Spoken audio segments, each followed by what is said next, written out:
It has become common practice over the last year or so, video gamers, with the massive number of cross-gen titles still being released and the scarce availability of new generation consoles, for companies to offer purchasers of the last-gen versions of these games free upgrades to the new-gen versions. We're seeing it with Assassin's Creed, Cyberpunk, Far Cry 6.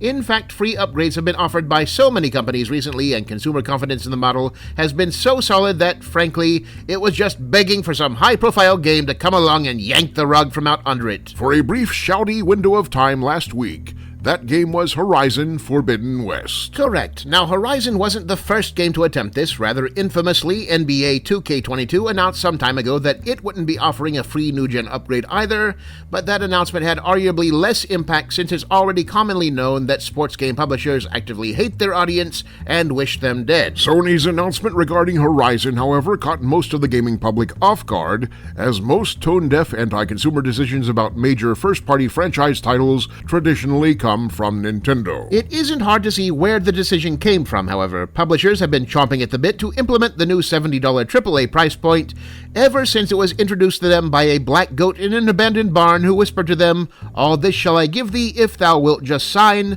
so you can understand their impatience to start collecting. And yet, new-gen hardware shortages have meant that even a full year out, most new software sales are still the last-gen versions. Which in turn means that the free upgrade policies, clearly meant to be a short-term positive PR stunt to encourage buying software now rather than waiting for the new-gen consoles to become more widely available, have been stretching on for considerably longer than the publishers intended, pushing that sweet, sweet $10 upcharge further and further away. Eventually, Sony just snapped. It's not healthy to keep corporate avarice bottled up, Chen. They need little releases now and then, like adding microtransactions to kids' iPhone games or increasing check processing fees on elderly widows.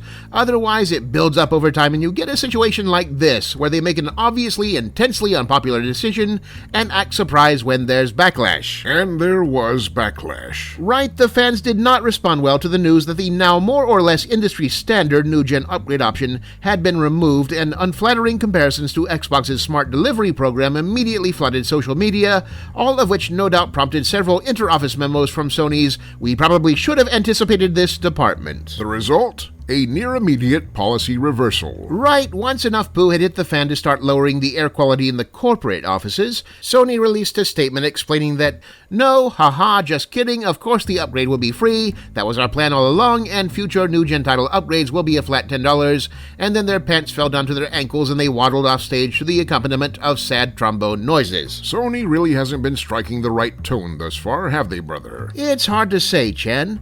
One can look at incidents like this and conclude that Sony appears to be operating somewhat rudderless this generation, but without solid financial figures, who can tell? What we can say is that PR-wise at least, they really haven't made much of a positive response to any of Microsoft's recent, suspiciously consumer-friendly strategies. I mean, Microsoft's smart delivery is quite literally a name policy, ensuring the optimal version of a game on whatever console you're playing, and Sony's over here hoping people will nod off so they can tack a few more dollars onto their price tags without anyone noticing. Foot firmly planted in the paint bucket. In any case, video gamers, that's the news, and we now leave you to the rest of the internet. God help you.